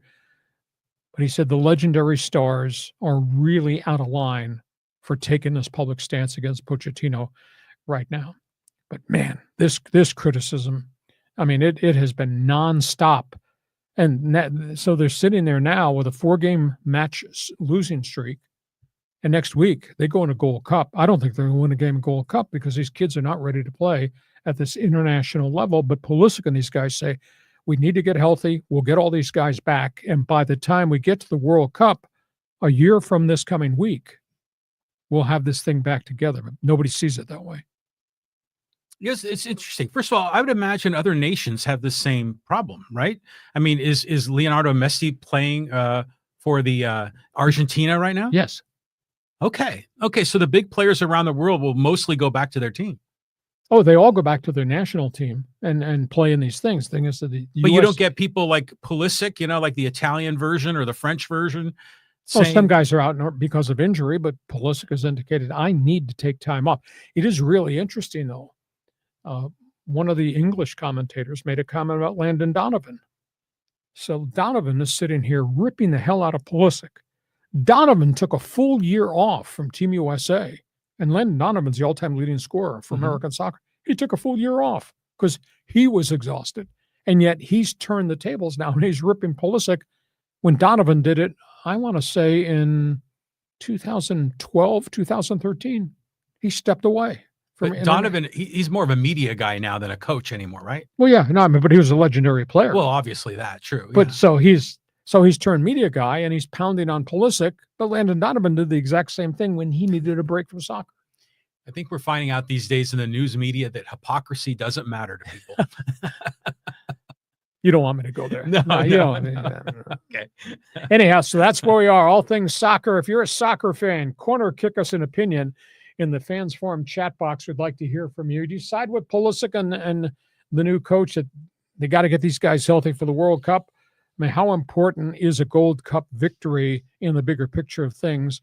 Or do you side with Landon Donovan, Clint Dempsey, and Alexi Lawless? I mean, these are the best we've ever had. We're playing for our flag. They're saying these guys ought to be out here playing. Fans Forum chat box is open. This podcast is brought to you by DIXIELINE Lumber and Home Centers. 9 locations to serve you in San Diego. You got projects, they got materials. You want ideas, they can be your consultant. Just go to DIXIELINE.com and check out the Solana Beach office, which has the full display and layouts of all the things DIXIELINE can mean for you. That's the design studio. Period, exclamation point. Okay, Fans Forum chat box is open. We're going to try to buzz through as many as we can. So far, so good. We've been able to keep this thing on the air despite the catastrophe we've had technically before we ever got to launch today. John, where do you want to go? Okay, we'll go to our friend Matt because he always gives us money. Thank you, Matt. The division is tight, and there's limited arms. Dave, I assume he means Dave Roberts, managed his arsenal better than Mike Schilt. I'd argue punting games helped win the World Series list last year. It's why Dave is a Hall of Famer and outsmarted Schilt going back to last year. Bullpen days, baby. I mean, isn't that absurd, though? Dodgers 5-man rotation includes 2 bullpen days and then a reliever, Ben Kasparius, who started against the Padres and choked them. Analytics guys, Dodgers analytics guys right now are better than Padres analytics guys. All you needed to see was what happened on bullpen days here and what happened, obviously, in the National League playoffs last year. Well, the thing that I noticed, especially in last night's or yesterday's game, is that by using SAUER in game 2 and having him go 111 pitches and 4 and whatever innings, they saved all their bullpen pieces. And so they had all the lefties like Banda and what's the other guy? Vesia, and those guys are all ready to go. And the Padre lineup is already too lopsided with left-handed hitters. I mean, think about it. You got Jackson Merrill's kind of in a little bit of a slump here. You got Cronenworth, who hasn't been the same Cronenworth for 3 years. And then you got Tyler Wade in there, sometimes batting lefty. And you got Arise swinging the first pitches out of the strike zone because that's who Arise is. Yeah, and he doesn't hit with any pop. And then Gavin Sheets is a lefty who's a dead duck against the lefty pitcher most of the time. So, I think the Dodgers analytics guys and, Roberts pushing the buttons, they know how to make it win. Okay. Matt sure sounds like he's wearing Dodger blue. Oh, yeah. There's a lot of Dodger blue folks out there. That's okay. It's all good. All good. What is it? Well, this is an interesting comment from Matt. He threw some money at it. Thanks, Matt. Hey, felt weird watching the series with the commotion going on in SoCal. I'll be at PSG Sunday, and now I'm hearing ICE will be security at the Club World Cup. Is that what that says? Yes. Tickets are now $17 to $40 for some midweek games. There's a big issue. The Club World Cup is going to be played at all different venues, and some of the price tags, I wrote about this on my website during the course of the week. Some of the prices, they're just not selling tickets. In Miami, where Lionel Messi is going to play in one of the games for his club in the World Cup for Inter Miami, the tickets, nobody's buying them. And the prices are really high in some places. Other places, the prices are really low. I was told in Seattle, they were selling tickets for $32, and they weren't selling them. So there's something weird going on as it relates to how soccer fan is responding. Now, I was told in some of the other venues where Boca, the Argentinian team, their games sold out. So some of the clubs are selling well, other games are not selling very well, and then we obviously have the real bad situation in the Los Angeles market at the Rose Bowl, and ICE and immigration. Holy cow! Is this going to blow up? Is this going to really be bad for the Club World Cup thing? This is the first year they started with the 32 teams, And how does this, if this does not get solved, how does this impact World Cup fans coming from abroad that want to see their teams play here in the U.S., Mexico, and Canada a year from this week? You know, it's I'm a newbie soccer fan too. I've been following World Cup for a long time, but now I'm really following the MLS, right? And I'll be honest, it's weird the way the season works in soccer, and you're not sure what I'm doing during each of these segments because baseball, football, basketball, they got a full season, but with soccer they take a break for championship league, and then this Club World Cup is another thing, and sometimes you'll look at the San Diego FC schedule and you'll see all the regular MLS teams, but then in the mix you'll see these international teams, friendlies, and so you're thinking, okay, like is that considered a more premium game to go see the international talent, or is it better to go see them play the Galaxy? What's the hotter ticket? And I'd imagine this sort of thing happens in France and Germany and England and everywhere else. So to me, it's confusing. Well, it's more complicated because of what's going on with immigration in our country. And what the White House has done. I mean, this whole thing in LA, I mean, how does this damage the game they're going to host at the Rose Bowl? Holy cow. Well, I mean, we've got that. We've got the Rose Bowl, but we're going to have the Olympics coming to LA. And there was one other big thing coming to LA. The NHL draft. Okay. So yeah, I mean, there's a lot that's going to be fixed, but the good news is the thing in LA is relatively speaking small. It's just being blown out of proportion. Okay. We're not going to go down that slippery slope. Okay. Let's keep moving along here. And let's go to Hobby. Hacksaw, you keep asking, how do the Dodgers stay in first? A great man once said, if you don't know, now you know. Well, they're hitting their way. I mean, hitting the hell out of the ball. That's why the Dodgers are in first place. I think the team batting average is like 270 now, which is pretty impressive. And they do stroke home runs along the way. They're just trying to buy time. They're trying to keep their head above water till the injured guys come back, till OHTANI gets her. Looks like OHTANI is going to be the first one, and then Emmett Sheehan will be the second one. I mean, I don't know any window on GLASNOW. Yeah, he threw 95 in his bullpen, but that doesn't mean anything because you have to see how he feels, and that's not max effort for 80 pitches, and he keeps breaking down. And his mechanics, they change his mechanics, and something else doesn't feel right. And SNELL, that looks like this might turn out to be a lost cause season for him, but they're hitting the hell out of the ball. And I think that's the reality as to why they're in first place. And the Padres are just not a complete team. And the Giants, they have been a surprise to me. I'll be honest with you. But their pitching's taking on a little water right now. Who would have thought Justin Verlander would have one win or no wins this late into the season, but he's been hurt. And Arizona's lost 3 starters, and the loss of Corbin Burns, I think, is catastrophic. And Arizona, I don't think, has really adequately replaced Christian Walker, who jumped to Houston.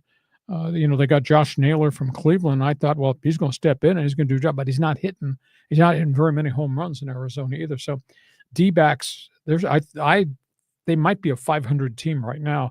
I thought they were going to be right there in the chase for the wild card spot, but they've lost so many pitchers. And that they got the whole of first base too. It's incredible what's going on with that Dodger pitching staff. Mm-hmm. Because I was thinking about this, is that you remember when SAUER goes 4 innings, 111 pitches, the Padres have no one like that. No, that they could bring in, because you can't give it to like a 20-year-old kid that you bring up from AA and have him go out there and get shell-shocked. So they don't even have that. So it just makes me think that Dodger pitching depth goes so deep throughout that organization. Then it makes me wonder, how are they managing the 40-man roster? Because they got to keep adding guys and subtracting guys. And doesn't that count for a couple of notches as far as eligibility? Or I think most of those guys are on the 40. What they have to do, though, is if you take a guy from the 40, he's been at Oklahoma City, and you're going to put him on the 25. Right. You got to bump somebody out of the 25. And if the guy's out of options, then you got to DFA him, and you risk losing him because he's got to go on waivers. Yeah. But they seem to be able to get guys on and off their roster. And I swear to you, John, they've figured a way to do the system. They call guys up. You're allowed, I think you're allowed to recall John Riley from Oklahoma City 5 times in a year. Yeah, yeah. That rule is just put into effect, I think, last year. The Dodgers do that. They've got 3 or 4 guys that they'll just, when it comes their turn to pitch and the Dodgers are in a hole, they'll bring up Landon Knack, or they'll bring up the left-hander Wroblewski, and they'll get 1 start and hope they do well, and then they'll option them back. And you can do that 5 times with each of those guys. Dodgers do it more than anybody. But to get to your point, which is a very valid point, they got depth in numbers. They can do it because they got guys stockpiled at Oklahoma City that can give them some innings. I don't see that at El Paso. I think that's an inherent problems the Padres have right now, is they don't have anybody that they can really bring up. Burgett is an example of a guy who could be up and back. Yeah. Kyle Hart up and back. But do they give any quality? Kyle Hart has not. No. Burgett has. Kolek. I don't know where the Padres would be were it not for Kolek and Burgett and Vasquez quality innings. Vasquez has been fun to watch. Yeah. You're always on the edge of your seat when he pitches. But, it's interesting is we have talked a lot about the Dodger way, and has LA lost the Dodger way because of all these pitchers blowing out their arms? But meanwhile, the organization is smart enough to think of how they can build that minor league system so they have this pipeline of depth flowing through. It's remarkable, really. So that's where we are. Thank you for the input. He asked a short question. We gave you a long answer. Good to have you on board. Next one. Okay, let's go here to Hector. He says, hey, Lee, the Dodgers have figured it out. They're playing chess while the Padres continue to play checkers. They just won a World Series using this out-getter strategy that the Brewers originated. Padres should have won. Never gets old. Well, Padres should have won. They've come close, and we can be very positive about the quality of the product and the fan support and all that. But at the end of the day, I haven't gotten a World Series credential to cover a Padre World Series game at Petco Park yet. He hasn't. No. You haven't bought a ticket to see a World. That's the end game. So, unless you're just going for the social event, which is Gallagher Square in downtown, the Gaslamp Quarter in Petco Park, and that's okay. It's quite an expensive night out now, but they just haven't gotten there, and I don't know. You're going to get upset, so I just won't say by next Thursday night the Padres' pennant hopes could really be damaged. Yeah, see, I think you're jumping off a cliff already. I need to reel you back a bit. Yeah, that could happen. Anything can happen, right? But they're going to end up being like they're going to go 3-4, or maybe 2-5 on that strip. It's a tough road trip for them. But what's interesting is about the Dodgers front office, and people have always praised the organization and how well they do it, development and everything else. But isn't it incredible how if you compare the LA Dodgers with a team we were talking about earlier in the podcast, the Cincinnati Bengals? I mean, it's like night and day. Yeah. And so your owner, your company philosophy, how you build out your whole support structure, you could have something really robust like the Dodgers, or some skeleton that doesn't really even function in Cincinnati. Concur. Great organizations win. Yes. And the Dodgers have won and won and won, and the Yankees have won and won and won more than probably anybody else. Okay, move on. Moving on. There's a lot of Padres Dodgers talk. Go here to Jason. He goes, Tatis must have something going on. Everything he hits is on the ground, not driving the ball. I think he's lost strength in the left arm. There's something here with the forearm that has taken away some of the power. It might be oblique. It's not leg related. It's not quad, because he would not be flying in the outfield chasing everything from the foul line to dead center. So I think there's something physically wrong with him, and maybe it's just a loss of strength and his inability. But he's not getting the pitches that he got to before. Yeah, he gets an occasional home run and la-di-da, but he's also, month of May, he hit 188. This is your superstar. It's kind of hard to believe. They're not talking about it, but I think there's something physically wrong there. Talk show batting coaches. That's us. We've analyzed the video. We know what's going on here. I'll tell you what, when I see him hitting, he tops the ball. So it's like a chopper into the ground, which goes to the left side of the infield. There's been a lot of that. So to me, it seems like his legs are coming up, so he gets on top of it. But, it's like, the wrist bone is connected to the elbow bone, connected to the shoulder bone. So you have one thing, it just affects the whole swing. Yeah, I concur. But I don't understand, if it's just mechanical, these guys, these coaches, Victor Rodriguez, these guys study video every minute of every day. Right. Why would you not be solving if it's just mechanical? That's why I think it's physical.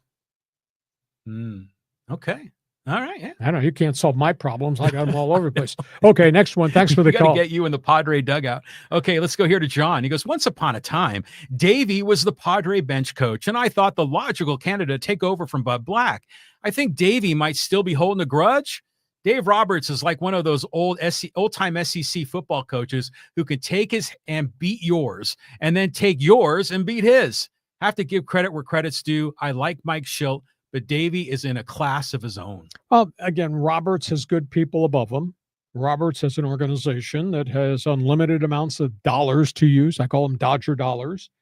And so therefore they can buy the best team that is out there, baseball-wise. They develop very well.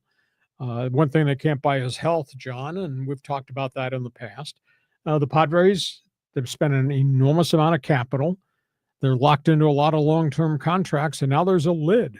They won't say it, but Eric Grupner and the Seidler ownership has put a lid on A.J. Preller. I mean, their payroll, I think, is at $211. I just don't think there's very much more they can take on. And because of length of contracts, that they can't deal some of these guys away because nobody wants an 8-year contract that, say, Cronenworth has. And nobody's going to take on Bogart's contract, which I don't know how many years it's got left, 7 or 8 years. So they're painted themselves into a corner, and they've traded the whole farm system away 3 different times. So it's tough. It's going to be tough for Preller to be able to do something of real significance. I think he can rent a vet. You know, I made the comment, I like Andrew McCutchen. That's a short-term rental for half a season. I'd do it, but you got to see if Pittsburgh wants to trade him because he's a cornerstone there who signed to stay there because he wants to retire as a Pittsburgh Pirate. But a chance to put McCutchen in a playoff race, I don't know. That's the kind of guy that could be a bit of a rental difference maker, no? Well, he's a left fielder for sure. I mean, that would be a great fit for the team. But I just want to go back here to what John's talking about. Davey and Mikey, Dave Roberts and Mike Schilt. I love both these guys, but for very different reasons, you know? And, you know, like in one of the Instagram posts that we have on your channel, there is an argument going on amongst some of the fans and talking about, you know, Manny Machado and Dave Roberts got into that thing in the playoffs where, you know, Machado threw the ball back to the dugout and Roberts said it was aimed at my head and, oh my God, you could have gotten someone hurt. But Roberts knew that he was just basically pulling Manny's string, trying to bait him into this kind of a psychological warfare.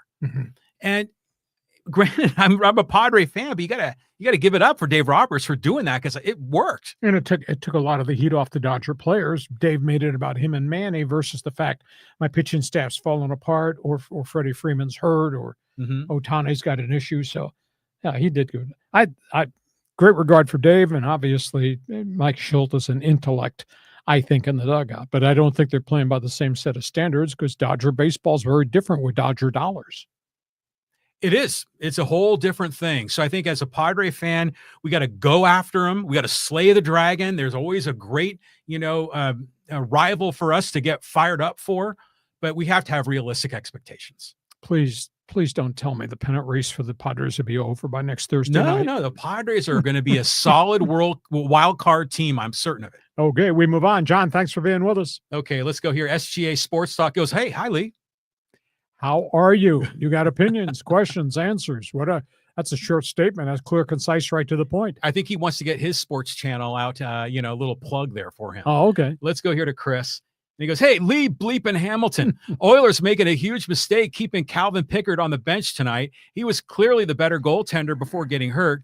Despite Skinner's glorious mustache, he is unable to stay in position in net, let alone stop pucks. I'll tell you what, it's going to be very interesting because I think Edmonton's defense is going to have to change everything that's happening right and around that paint. They can't let those guys camp or get into the blue ice. They got to give Skinner room to breathe. Skinner, I thought, reacted really badly very early on, but I thought he was having a terrible time locating pucks because there's so much traffic in front of him, Chris. And I just think that they're going to have to solve this problem in front. And at the same time, I have no doubt that Florida is going to come out and be doing this all the time. whistle stops, boom.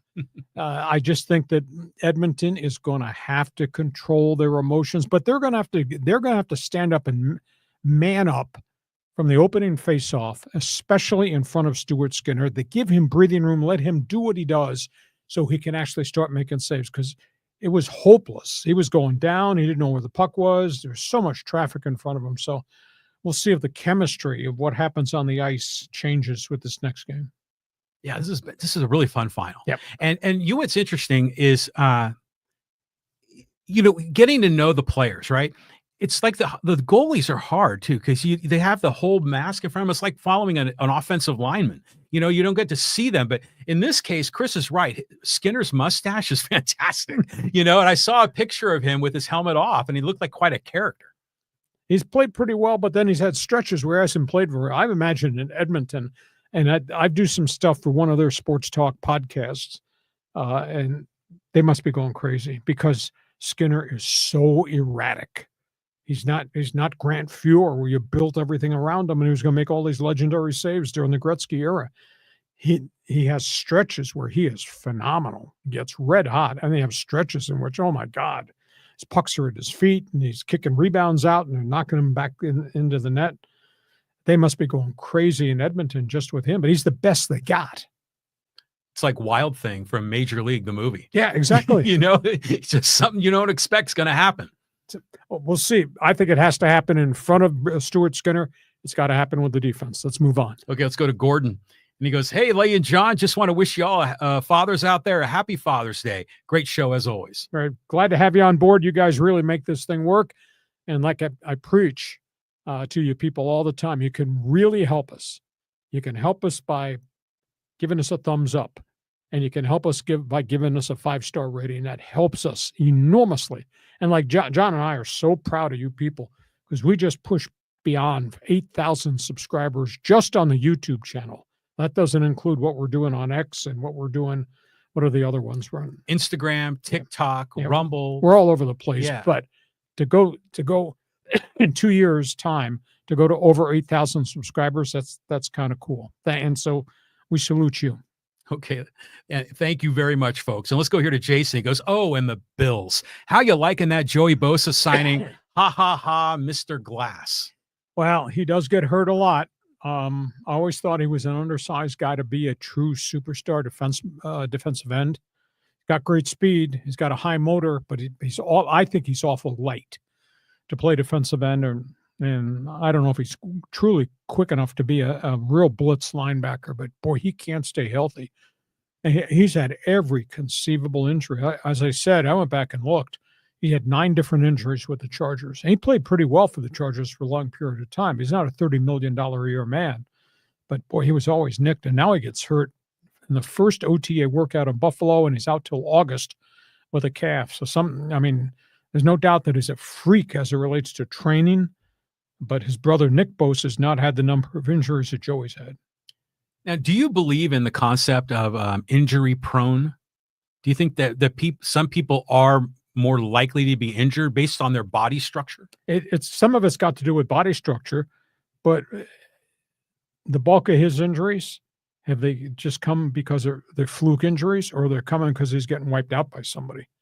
You'd have to break down and say, okay, he suffered a hamstring chasing somebody down. He suffered this calf in practice. That's different than suffering a knee injury when somebody hit you from behind because he got blocked into you. But like some guys have tight, ligaments, right? And so they might be more prone to certain kinds of different kinds of injuries. Yeah, it's tough. He's been a good player. Is he a superstar? No, but he's a really good player. But he's had a lot of injuries too. Okay, let's go here to Mike. Is this Aztec Mike? I think it might be. He goes, "Hey, do you think this is shoulder surgery? Do you think this shoulder surgery affects how much Michael King gets paid next year?" Well, if he doesn't get back on the mound, then obviously his dollar value is going to go down. And I'm a little stunned this far into this thing that they really don't have a program to figure out how to treat him. Because usually if it's a shoulder impingement, you treat that with weight training programs. Or if it's a shoulder impingement, you can do injections, plasma platelet or cortisone, etc. But they haven't done any of that. So to me, it seems like it's a real strange set of circumstances that they have not figured out a medical plan for Michael King. We got half a season, but see, if they're talking he's going to be out another 6 weeks, Mike, that's got to be a concern, because now we're pushing into July, and he's got to be ramped up too. It's not that he throws a light switch, I'm ready to pitch in the next 6 innings and throw 94 pitches. There's a whole ramp up process to get him ready to pitch the next 6 innings. So I'm just kind of amazed it's taken so long. Well, it seems like it's an injury that they've never encountered before. That's what they say. From a baseball medical perspective. So they're trying to figure out how to come up with a plan. But I mean, to answer Mike's question, assuming that Michael King comes out of this and is healthy again, I don't think this affects his value at all, because we saw how great he was last year. We saw how great he was in the early part of the season this year. He's going to go out on the open market, and there's going to be a lot of money offered to him, because that's we saw in every offseason. Yeah, but that's different if the guy does not come back to be Michael King the rest of the season. But people are still going to take a chance on him. I mean, Craig Kimbrell just got signed by the Rangers, didn't he? Yeah, but that was for a minimum veterans contract. Yeah, I mean, they're desperate for pitching, man. They'll pay. Okay, we'll see where it goes. I hope he gets a chance to bounce back, but I'm just stunned we're this late into this process and they still don't have a game plan. Okay, let's go to some social media here, and let's talk about the Steelers. This is with Lenny. He goes, hey, people's opinions will change when they start winning. If they make the playoffs, defense probably wanted a young quarterback out of the draft. Well, they do have a quarterback, a young quarterback, Will Howard, and maybe Aaron Rodgers is the bridge to get them to Will Howard a year from now or 2 years from now. And, Will Howard had an absolutely phenomenal season at Ohio State, but there's a learning curve jumping to the next level. But at the end of the day, look at the 6 quarterbacks that have been in Pittsburgh since Ben Roethlisberger had to retire because of the massive injuries that he had. And Ben had just a Hall of Fame career. Those guys just don't grow on trees. You just don't pluck them off like you're taking a lime or an orange or a lemon off a tree.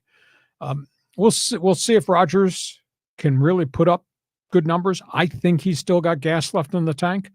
And the one thing is he's surrounded by a really great defense in Pittsburgh. So they're not going to expose him. They're not going to ask him to throw 45 times per game, but they will ask him to throw the tight ends and their wide receivers. And they do have a history of running the football with fair degree of success.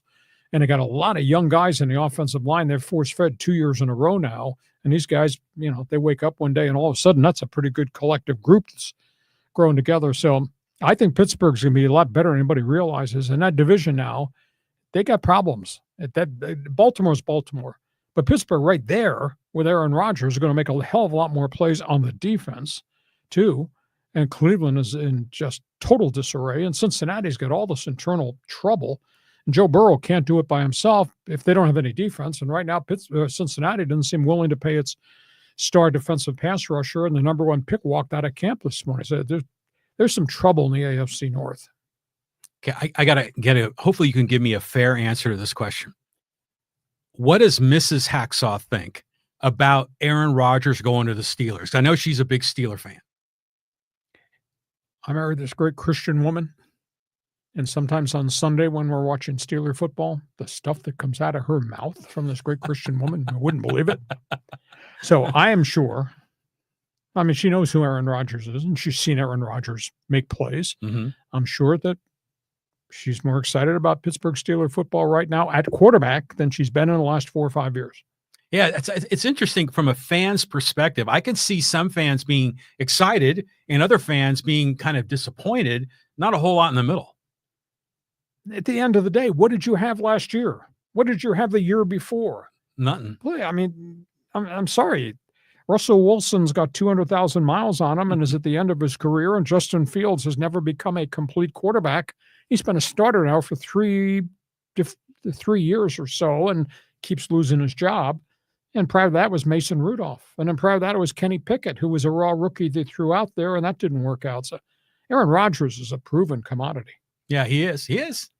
I just told my wife, you didn't even know you knew what some of those words were that you said. She yelled one day, this is the end of the Roethlisberger era.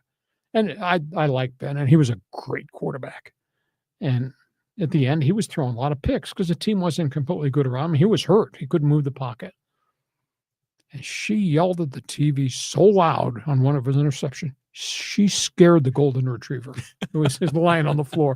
Dog jumped up and left the room. So that's how it is in my house sometimes. Sometimes there's a disturbance in the force, right? Yes. Okay, let's keep going. Let's talk a little robo-ump here, and this is with Joe. He goes, hey, I hate the idea of a challenge system. A player will have to decide if he wants to a challenge or if the challenge should be saved for later. Getting the call right should not be part of a team strategy. Well, the question is, if you're going to have the robo-ump, maybe you need more than 2 challenges per game, because that's what's being proposed. During spring training, when it was all experimental and it didn't mean anything, you can't tell me who won the 3rd exhibition game between the Padres and Mariners. Nobody gives a crap. But we had everybody doing this, and they'd review it lickety-split. Yeah, I mean, it was fast. It was fast. So make it more than 2. Make it 5 per team. Now, should it be a manager's choice? Should it be the guy, the batter? Should it be the catcher? There's you got to find some chemistry. Saving it, though, for the most important time of the game, like when the bases are loaded in the 8th inning, I understand a piece of that equation, too. Just got to get it right. Just don't play games with it. Just get it right. And I think the NFL, for the most part, is getting it right. So Major League Baseball needs to catch up. Yeah, and the technology we saw in spring training, they get it done. Yeah. And the electronics are right there. Yeah. So it's going to be voted in. I'm almost positive it's going to be voted in. I guess the only debate is, will it be 2 challengers per team, or maybe make it 5? Who should call it, though? Should the batter have the right to make that call, or should the pitcher, or does it have to come from the dugout? That's something that's still got to be negotiated, decided by MLB. Okay. All right. Keep going here. Hey, let's talk a little Padres and Manny. And this is this guy, I can't even read what his screen name is, M1G. And he watched the video that you recorded talking about how Manny is a new man. Yep. Yeah. And he says facts. He goes, I'm a Dodger fan and obviously a baseball fan as well. And Manny is a hell of a ball player. He's definitely matured and looking good. Took him a minute, but he's here and looking forward to see what he can do for the Padres. Yeah, I think he's very different. I think he's grown exceptionally. He's a baller. I mean, you just think about how many games he plays, how many innings he plays, how many at-bats he plays. He's on the field all the time. And I'll tell you, the wear and tear factor, you go in a clubhouse, I've been in a Padre clubhouse, you see these guys in the middle of the season, towards the end of the season, how beat up they are and what a grind it is. And yet this guy is on the field every minute of every game. So is Fernando Tatis. So I'm really impressed with Manny's become. When he was in Baltimore, I knew Oriole guys who covered the Birds that just didn't like him as a person. Obviously went to Dodger Stadium for a short period of time and did not act very well. Turned a lot of people off with his I don't have to be a Johnny Hustle, and turned a lot of people off with read the back of my baseball card. So, but he's played really well, etc. And all guys are going to go through slumps. And if a team around you gets hurt, then he's not going to look the same quality of pitches that he'd look at when the batting order is totally healthy. There's stretches of time when you're looking at a batting order that's got her eyes, Tatis, Machado, Jackson Merrill. That's not a bad 4 or 5 right there in a row. You can get yourself in big trouble. Yeah. But if a bunch of these guys are hurt or not hitting or slumped, all of a sudden the star doesn't get to see as many quality strikes and pitches as he would if everybody around him was doing very well. They're just going through a bad cycle right now with what's happened to El Nino, and Ariza's plate discipline's kind of weird at this point. So, and then 5, 6, and 7 in the order, you don't know what you're going to get. Gavin Sheets, Xander Bogaerts, Jake Cronenworth. I mean, imagine if those 7 dudes were firing on all cylinders. Yeah, if Xander was what he was with the Red Sox, if Jake was early Jake, you'd say, wow. Wow. Yeah. And I guess got to give it up on Manny, because I've loved the whole Manny experience since he's come to San Diego. And the cool thing that the Padres did today is they will often have this sort of it's like a fashion walk where they exit the stadium and get on the bus because they go on the road trip. Right.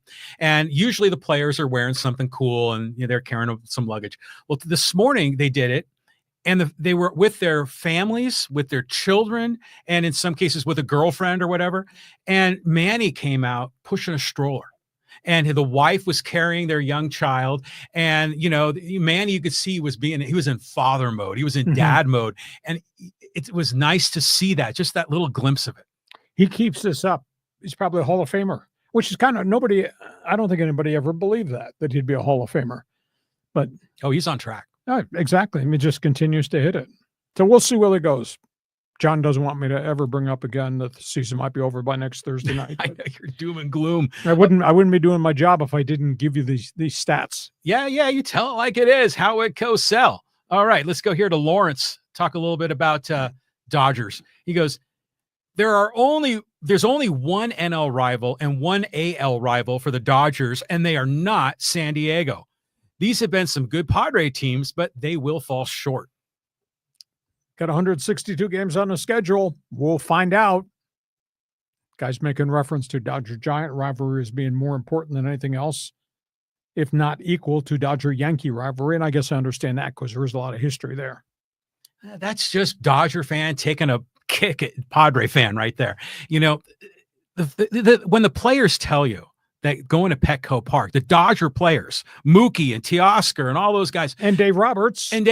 Yeah. And they say, man, we go to Petco, this is game on. This is the intensity. It's like a playoff game in the regular season. So we know who the rivals are. Yeah, we know that the Dodger-Giant rivalry goes back, you know, to the turn of the previous century. But the Giants are actually doing pretty damn good this year.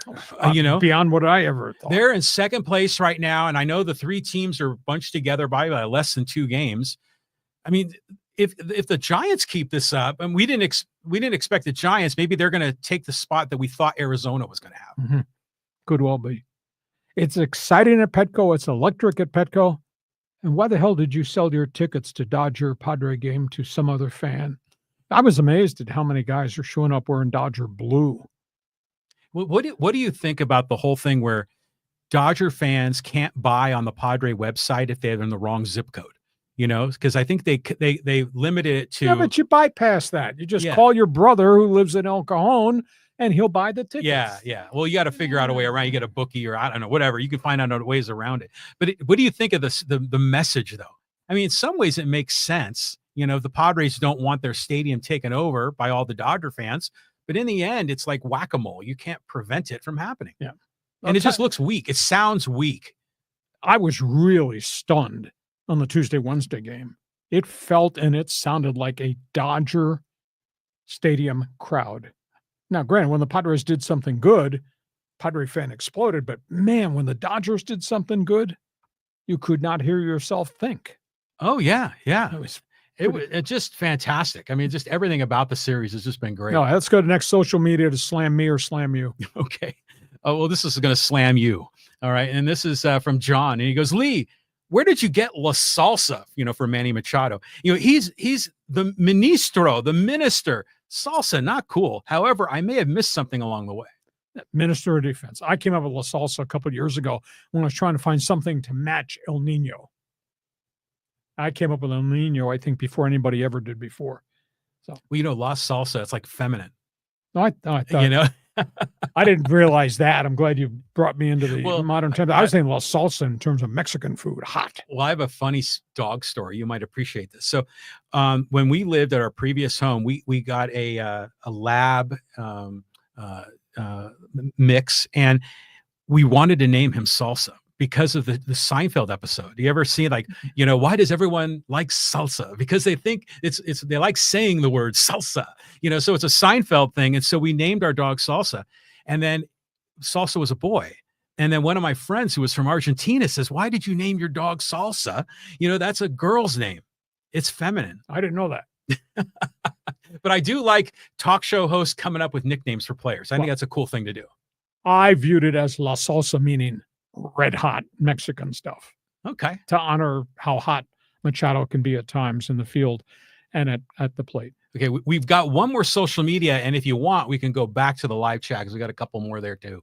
Okay. So let's go here to talk about a little about the Robo Ump from Off the Boulevard, San Diego. And he says, Robo Umps will slow the game down and make it boring. Challenges for pitches will make things better, but let's not get carried away. What do you think, San Diego? Well, I would have said that last winter, but after what we experienced, Boulevard, in spring training, they did this thing lickety-split.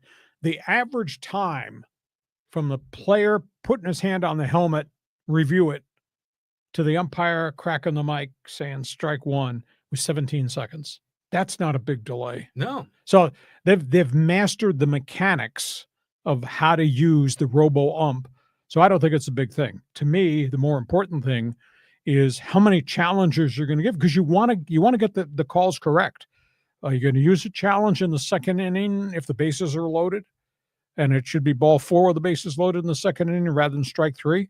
Or do you save all that to the 8th and 9th innings, which is really critical? So that's what baseball's going to have to determine. I think they need more than 2 challenges, because the technology, Boulevard, has been proven that we can get it done in 15 seconds or 17 seconds.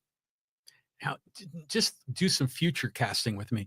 And where do you see this actually going? I mean, we could have the ball in the strike eventually called immediately, like within a second of the pitch, where it could be resolved and confirmed within that 10 to 15 second, in between pitch time. Well, you're talking about then taking the umpire out of the game completely. That's balls and strikes. That's the next thing, is that if we got to a fully automated balls and strikes, do you have umps? Could you even have computer like chips in people's shoes and on the bases to call out and safe?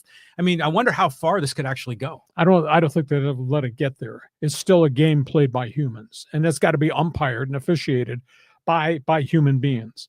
But if you got the technology to make sure you get it perfect, and again, 52% of the calls that were challenged in spring training in the Cactus League and the Grapefruit Circuit were overturned.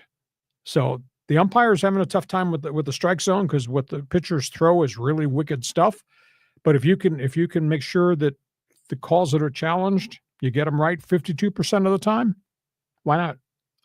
Just get it right. That's right. That's the thing. Just get it right. Okay, move on here. Okay, well, we're going to go back into the live chat, and Jason jumped in, and so did Roy. So let's start here with Roy, and he says, Hacksaw, what do you think of Machado swinging 3-0 with the bases loaded? He should have passed the baton. Pitcher was struggling. Don't want to hear he earned the right to swing. That was selfish, in my opinion. Well, it was not Machado. Machado, Tatis, and Arraez were swinging at stuff out of the zone or counts in their favor against pitchers, most notably Kopech, who couldn't get the ball over the plate. I mean, when it's 3-0, make them throw a strike. Don't go chasing something and you pop it up and wipe out the rally. And that happened multiple times in the series. Is it selfish? No, it's just guys probably really trying to put the ball in play, want to make something happen, and maybe feeling the pressure because they're not hitting very well. But that happened a little bit too often in the Dodgers series, especially with Arraez. He was reaching for stuff that was out of the zone and taking them out of rallies along the way. So there needs to be a little bit more bat control, especially when, I sat there and I watched. I said, what the hell are you swinging? Kopech can't throw strikes. Why are you swinging at stuff up here? Well, I sensed in that whole series, the energy in the stadium amped the players up. It did. And so you found that the players were trying to do one thing too much, trying to be the hero a little bit too much. Like, for example, that base hit to center field and Gavin Sheets gets thrown out of home plate. You saw that coming. I mean, because Gavin Sheets doesn't run well. He lumbers, and Pages has a cannon for an arm. Yeah. Now, he threw a hell of a strike to get the ball to Will Smith. Yeah, and then Smith had to rotate over to make the tag. But what I saw, Gavin Sheets lumbering down the third baseline, this ain't going to work. It's not going to work. Bad decision. Yeah, so they're trying to push it too hard. You got to play within yourself. Okay, let's do one more here. Okay, and let's go here to Frank. And he says, hey, does anyone in San Diego really think the Padres can compete with the Dodgers? I like to think that the Chargers can win a Super Bowl. Probably wrong on both occasions. In terms of the Padres, they're not healthy, and they're very thin in pitching. Dodgers are not healthy, but the difference is the Dodgers are hitting the ball off the wall and hitting home runs and all that. And the Dodgers are slugging their way to victories, whereas the Padres are scuffling. It's great. I mean, the Padres have played a lot of edge-of-your-seat baseball. They have a lot of one-run games this season. They've thrown 12 shutouts, which is kind of hard to believe considering all the injuries they've had to their starting rotation. But this is 162 games, so I don't know if the Padres can do this. I mean, John would tell you, a.k.a. make an excuse, well, we're going to be a wild card team. Okay, maybe they are. In terms of the Chargers, tough division. You know, you're in Kansas City's division, and here comes Denver. Denver's gotten better and better 2 years running with Sean Payton. Obviously, the Chargers got the right quarterback. I think they've had 2 good drafts in a row with Joe Ortiz, but you got to learn to do it. And so the young receivers that they've got, and they got this young tight end from Syracuse. He caught 7 passes yesterday. 7. And he's catching everything in all different types of routes and seams. But we don't know what their defensive tackles are going to be like because they lost their 2 cornerstone starters on defensive tackle. There's no Joey Bosa. So there's still some question marks there, but you go play the schedule and we'll see. But they do have the quarterback. I think that the potential will be pretty good. When we get to August, and then we'll do our preview, we'll do division by division. I'll give you a 1-loss record, but they're good. Are they great? No. You know, and John disagrees with me. I mean, I'm a huge Justin Herbert fan, but at the end of the day, they got punched in the mouth 7 times by good teams last year. When I played somebody good, they got punched in the mouth. And by the way, John's a shocker. Justin Herbert's never won a playoff game. And the last time we saw Justin Herbert, he threw 4 interceptions against Houston in the postseason. Maybe trying too hard there too. Exactly. Yeah. So they're not a complete team. They're making progress under Ortiz. I do like the draft choice of Omarion Hampton at running back because he's heavy duty. And now the question is, people will say, well, what the hell does that mean, Lee? You still got the same offensive line that couldn't run block last year. Why do you think they'll be better this year? So there's probably a little bit of truth in that too.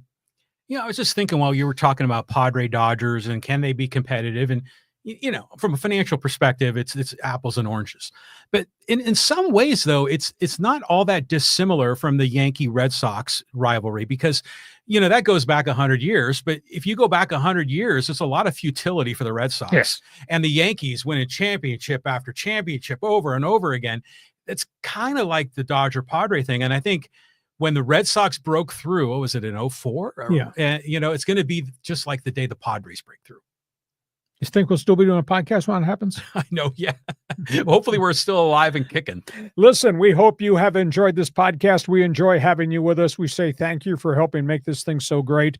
Please share. Tell everybody what we do Mondays and Thursdays at 1:30. Subscribe so you get all the alerts when we put stuff up on the YouTube channel.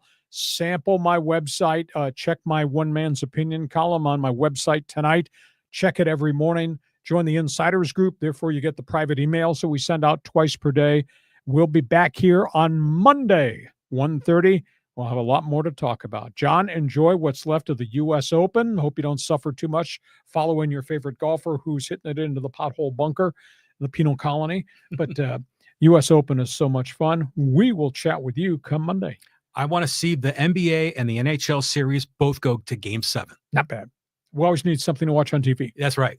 You have yourself a great sports weekend, brought to you by DIXIELINE Lumber and Home Centers. Thanks for being with us on Hacksaw's Headlines. Join us again for Hacksaw's Headlines on YouTube, Facebook, and Twitter. And find the audio version on your favorite podcast apps. For more content, go to LeeHacksawHamilton.com.